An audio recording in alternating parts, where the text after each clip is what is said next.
Hello, friends. So, I pulled some cards from my shadow work deck, and I've just left them out because it felt like it needed to be left out. And now it feels like I need to share them one by one.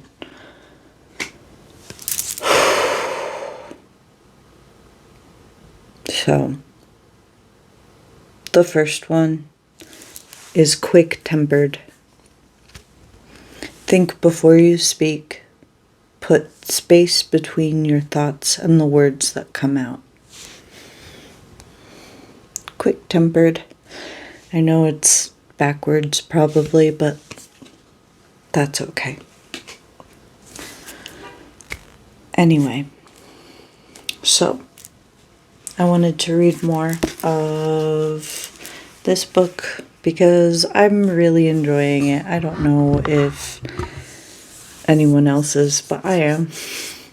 Anyway, Chapter 3. Tuck is almost 12 hours into the flight before he notices that something has gone seriously wrong. With only 3 hours to go on the Sydney to Los Angeles nonstop, the plane is dark. Travelers are sleeping, and the attendants should be strapped into their seats with a book or chatting quietly in the galley area. This time, however, things are different.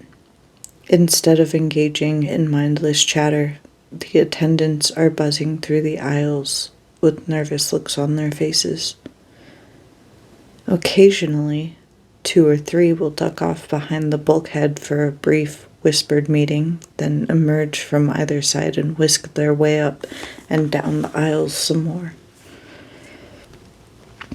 At first, Tuck thinks that there's some kind of low-key mechanical problem.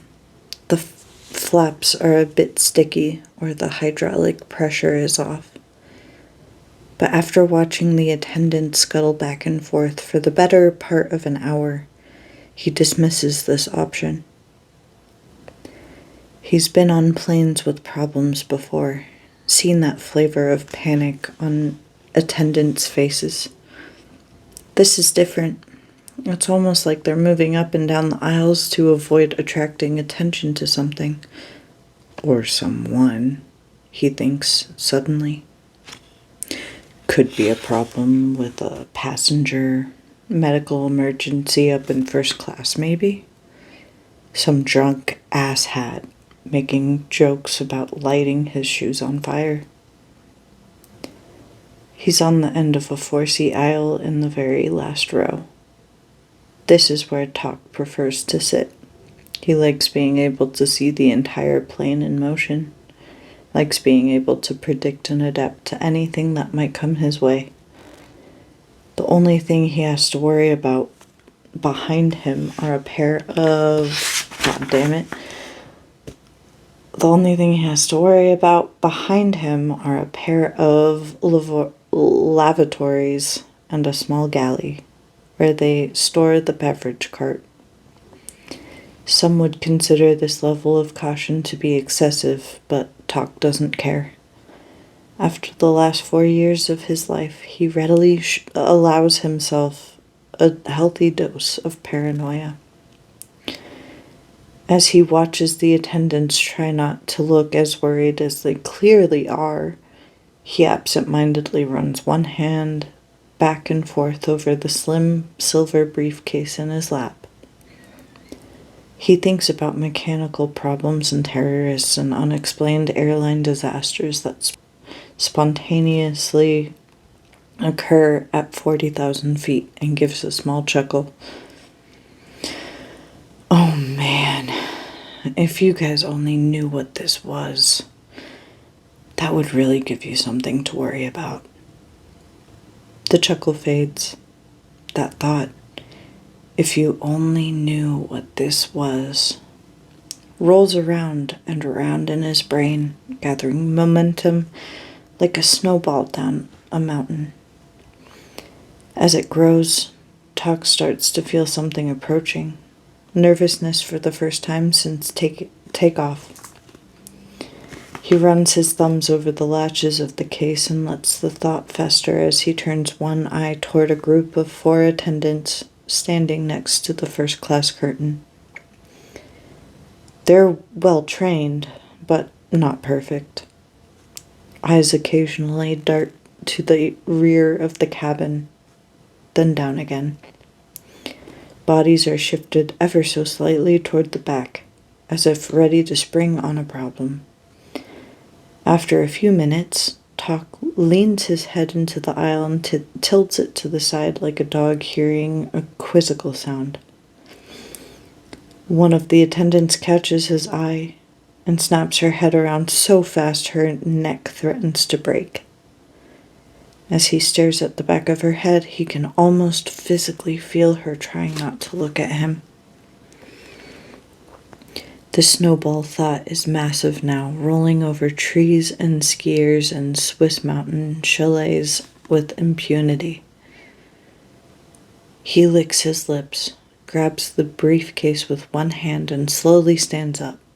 Not all the way, just enough to keep his knees slightly bent, as if he's going to reach into the overhead compartment and remove a book.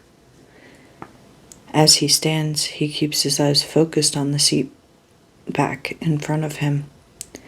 Wait for it, he tells himself. Wait.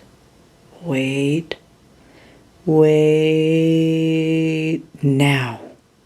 Talk looks up. 9 wide-eyed flight attendants stare back.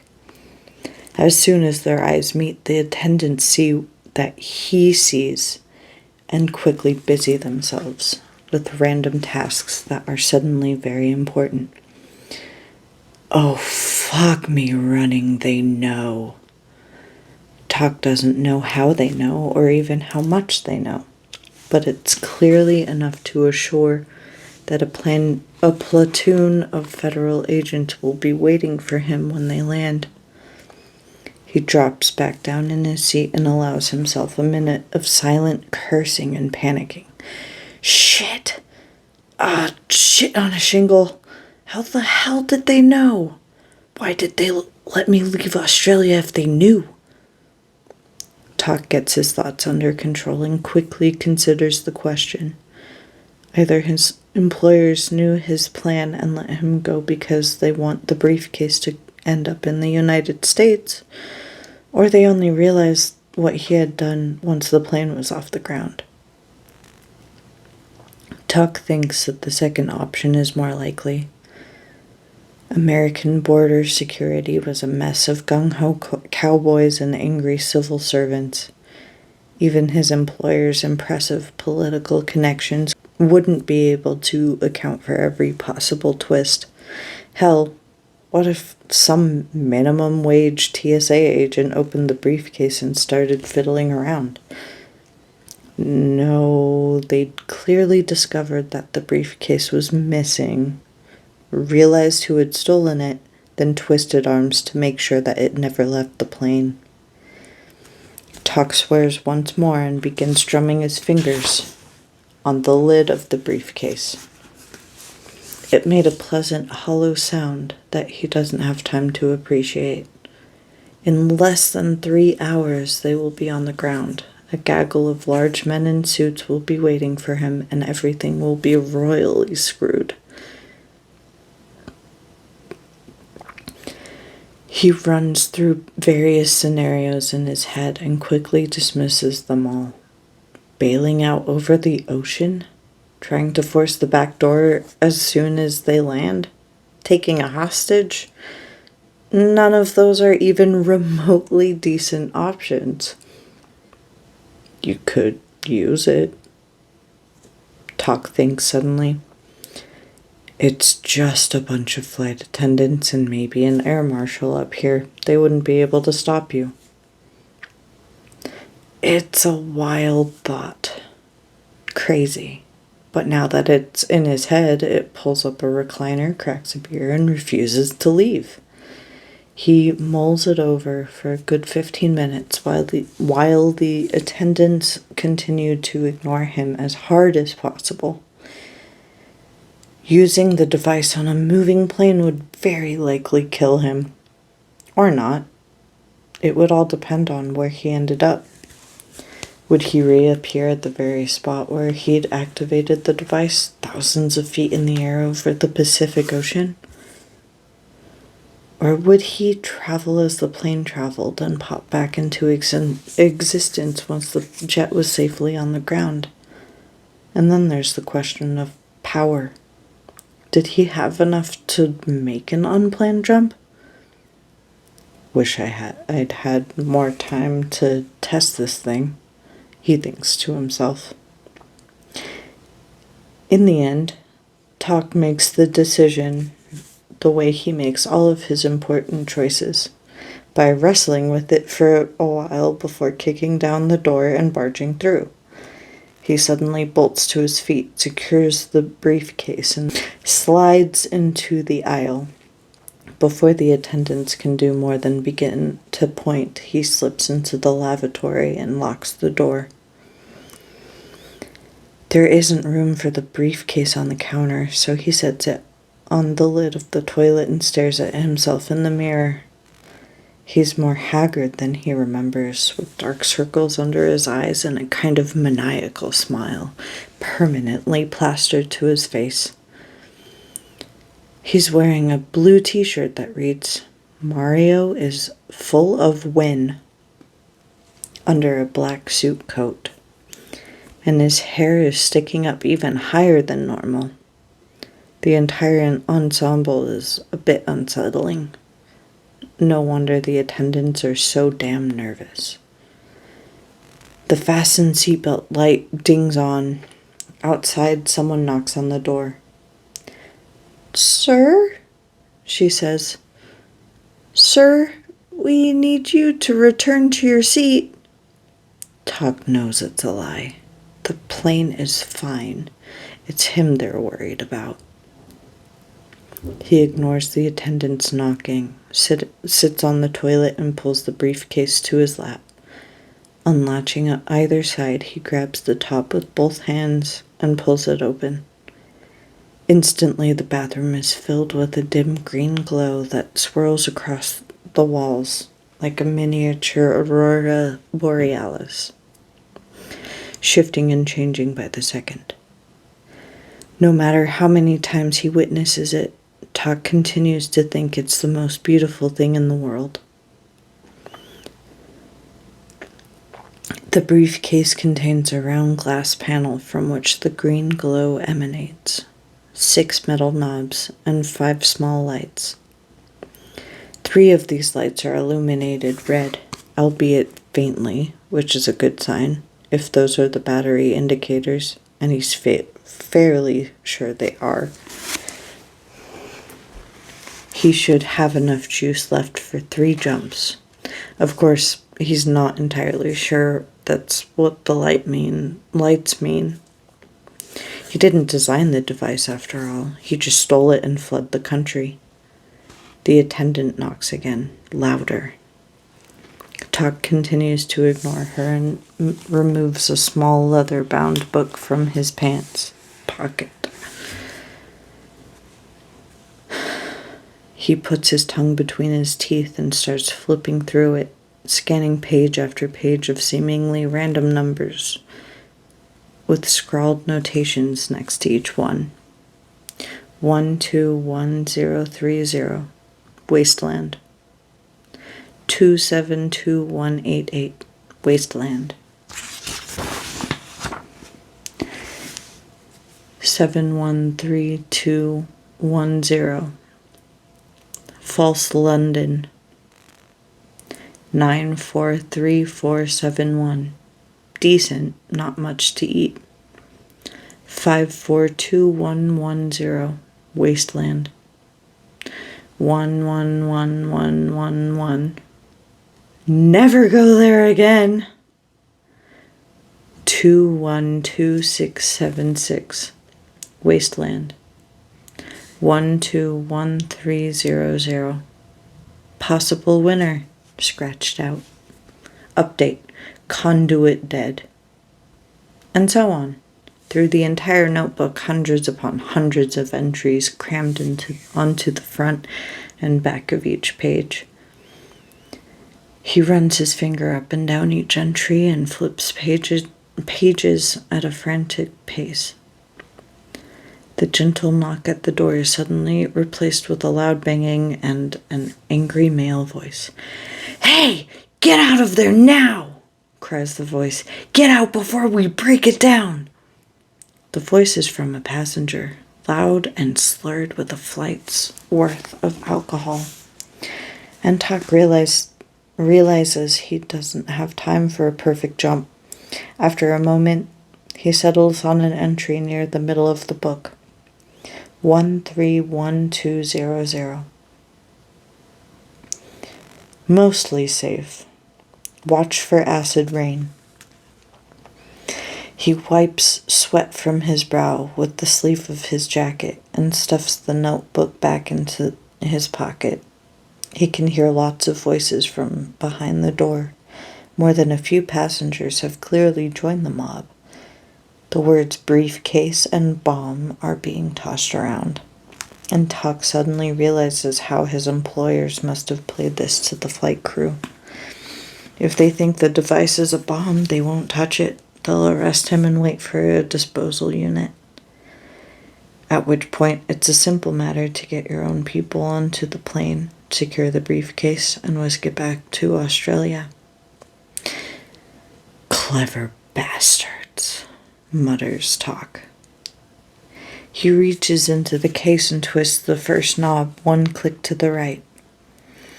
This causes the green light to brighten and a small humming sound to emanate from somewhere deep inside the device. He twists the second knob 3 times, the third knob once, and the fourth knob twice. With each click, the humming grows louder and more furious. Each turn produces a slightly different tone, and when Tuck finishes, the end result is a chord of almost terrible beauty. The door shudders in its frame. Someone, probably the angry drunk, has decided that it's time to stop asking nicely and just kick the damn thing down. The foot strikes the door again, then pauses as the humming grows in intensity. Tuck grins slightly as he imagines passengers huddled around a bathroom door with a brilliant green light pouring out of it while some wannabe hero starts kicking in the door. You're probably not their favorite person in the world right now, drunkie. The musical chord rings out with a new fury as the device powers up. Just before it reaches fever pitch, Tuck wipes his fingers on his pants, places them on either side of the round glass panel, and waits. He's more nervous than he's been in a long time, but also excited. If it works, it's going to be one hell of a surprise to everyone involved, and if it doesn't, well, at least he'll finally know what it's like to fall to his death. The light turns blinding. His fingers begin to stretch across the surface of the panel, becoming impossibly long and thin before finally vanishing altogether. Tuck's head begins to fog over with a familiar sensation, random thoughts and memories jumbling together into an incoherent blur. He has just enough time to regret not eating his usual pre-jump meal before the light becomes his entire world. There is a brief flash, a mighty roar from the depths of the briefcase, then nothing. Seconds later, the door crashes open and a large man stumbles through and does a face plant against the cold steel urinal. One hand reaching out for support crashes through the thin metal on the bottom of the toilet and emerges covered in a vicious blue film. The people behind him all take an involuntary step back and then a step forward, as if they can't quite convince themselves of what just happened. Because what they are seeing is, quite frankly, impossible. Takahiro O'Leary is gone. That's a short chapter, but that's okay. This book is so good.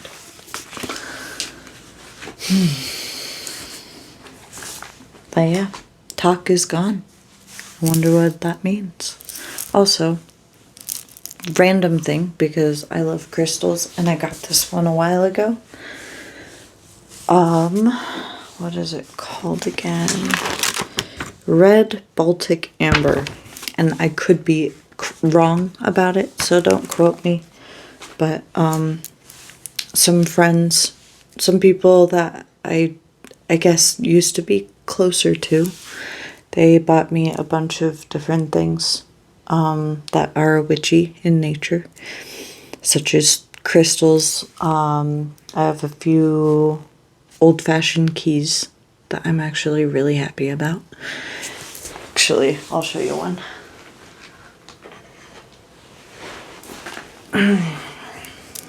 So, here's this one, and it makes me super happy. I love old-fashioned keys. Anyway, there's that. I also have different bones, like coyote bones, as well as a ferret skull. And that came from a mystery box. And it was really cool that I got that one specifically because my love of ferrets is incredible. But anyway, here is the potential Baltic Red Amber. I'm not sure if it's actually amber. That's what I remember it saying it was when I got it. But I don't know where that thing is. So, yeah. But it is really pretty. Very red. Very round. But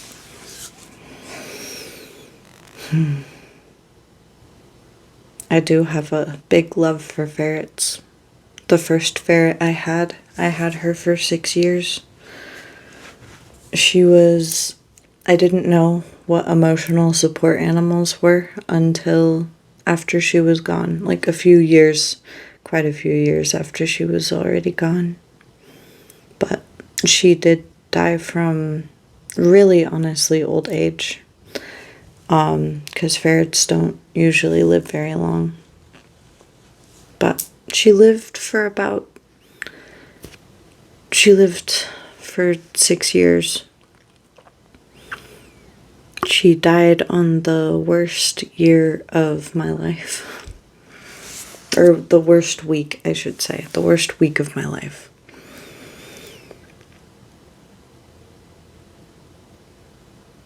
It's still one of the worst weeks of my life, but it's just part of life to have something like that. At least part of my life. I don't know about everyone's. But she was so sweet. Whenever, I'm a very emotional person, and usually I try to hide it. It's not easy for me to hide it because it just comes when it comes, and usually that's because I try to stuff it down constantly, whether I'm alone or around people. Recently, I've been trying to stop doing that so that I wouldn't cry at random times as heavily as I used to. It's really difficult, but it's part of healing, part of learning about yourself after being abused by narcissists all of my life. I grew up with narcissists my mom and my grandma. And I know that there were others as well, but those are the ones that tried to control me the most in my life. And they weren't successful when it came to me, because I somehow was able to try and find my voice constantly, even though it was a battle in my head. It was a battle of, I need to have my own voice because what you're doing is wrong for these reasons. On the other side, it's like they've done so much for me when they have only really clothed me up until I was, I don't know, doesn't matter. Up until I was a certain age, a teenager, they clothed me, they bought clothes for me when I needed them, sometimes. And they fed me. But they didn't do anything for me spiritually or emotionally or mentally other than try to destroy me in different ways. But I'm gonna come out and say it. I disowned my family a few months ago. And I got yelled at for it by another family member. He was drunk. And he was saying, well, I have to deal with my mom, so you need to deal with yours. And I'm like, I already dealt with her, but not in the way that you want me to. That's not the point. It's not the point. It's not about how you want me to deal with it, you know? I dealt with it the way that I felt like I needed to. And with that, I want to say, you don't have to stay with blood relatives. You don't have to subject yourself to toxicity when it comes from your family. Like, depending on how old you are, there's only so much you can do. But I'm 29 now. And it took me 2 years of thinking about what I need to do to actually be able to do it. It really took me 2 years of thinking and planning all of this. I started it off with a really good therapist. I had a really bad therapist before, but I had a really good therapist after that. That kind of eased me in because I was still scared of going to a new therapist. And I told her straight up, I am okay with constructive criticism, absolutely, but the last therapist I had didn't like what I had to say about some of the ways that she was, honestly, it felt like she was trying to control me.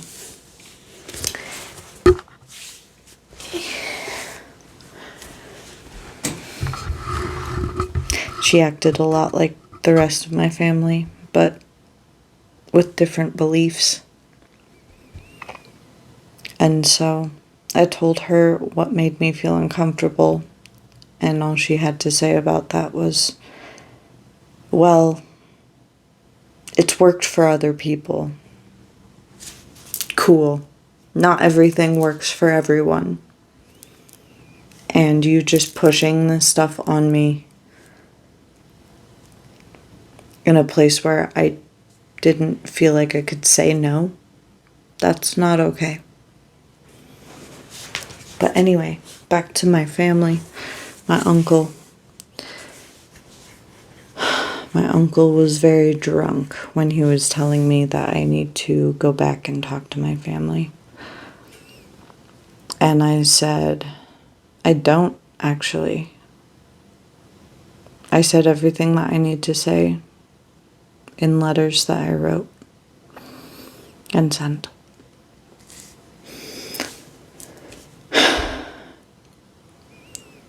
When I started this journey with my good therapist,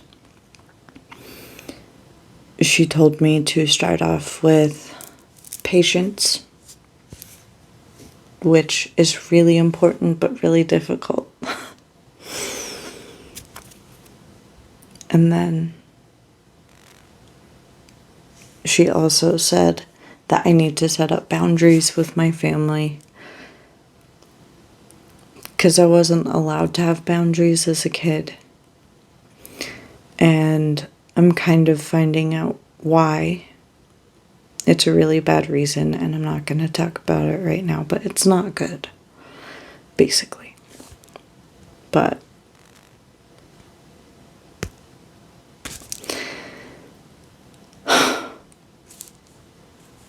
I needed to set up boundaries, and I told my mom my boundaries. And instead of saying, okay, good to know, she did say that. She said, good to know, but here are my boundaries. I'm not going to use your pronouns because it makes me uncomfortable to use your pronouns.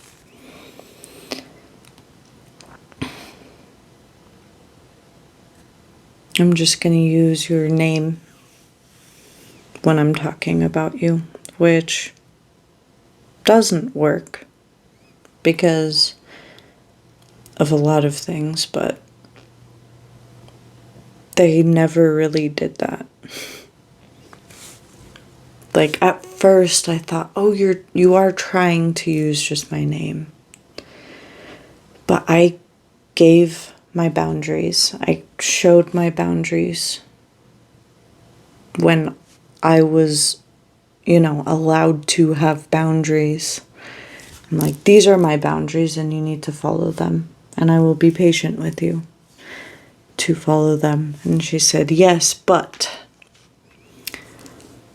I'm gonna do it my way.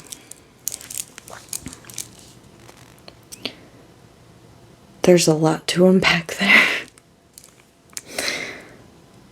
Because I do respect that other people have boundaries. But the thing is, my family has never shown me even a little bit of love or respect. They just use me. And that is one of the many reasons that I have disowned them. I don't need people like that in my life anymore. And at first I thought I would do that for people that I was either friends with or in a relationship with, whatever kind of relationship I was in with someone, they needed to not be toxic.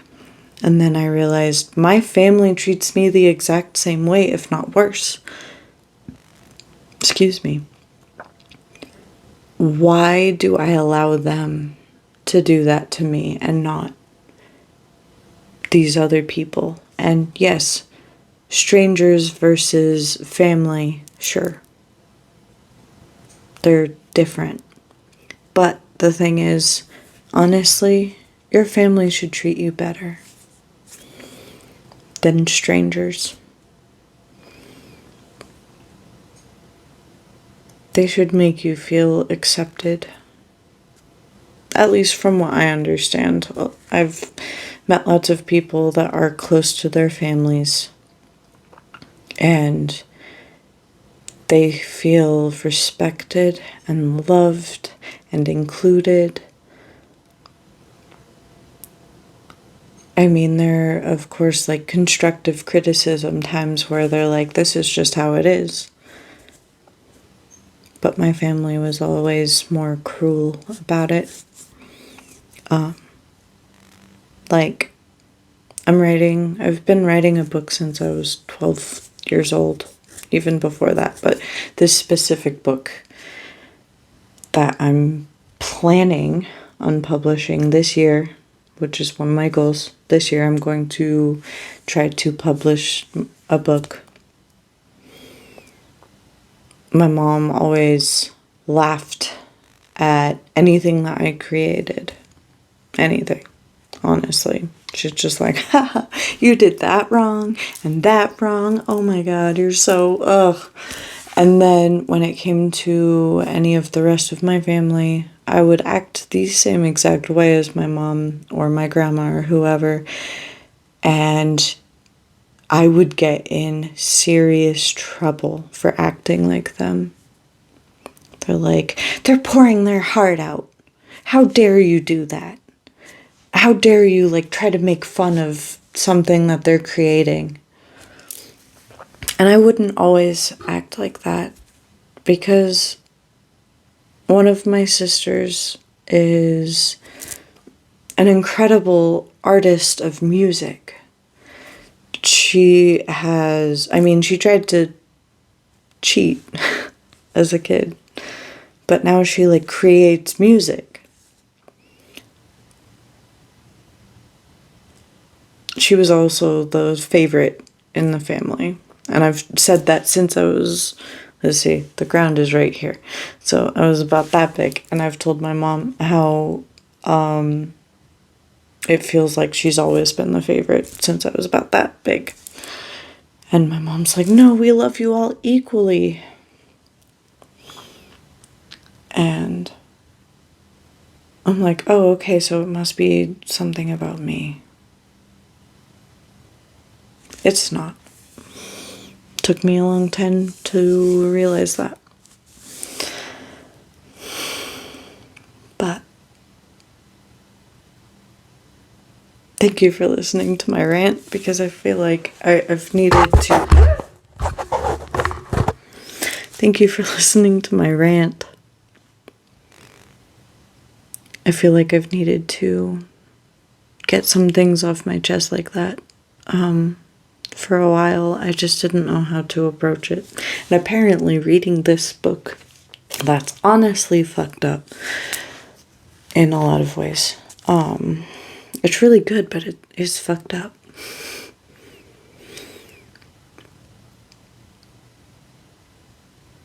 Apparently, it took reading this book to kind of slowly bring it out of me, because I know that I need to talk about it. I just don't always know how to.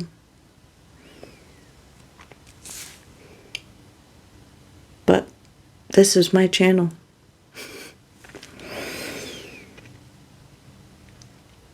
So I can do kind of what I want with it. Thank you for listening, everyone who's been listening. I will continue reading different things, tarot cards, oracle cards, and this book. I hope you enjoy it as much as I've been enjoying creating this content. Have a good life, and see you all on the other side.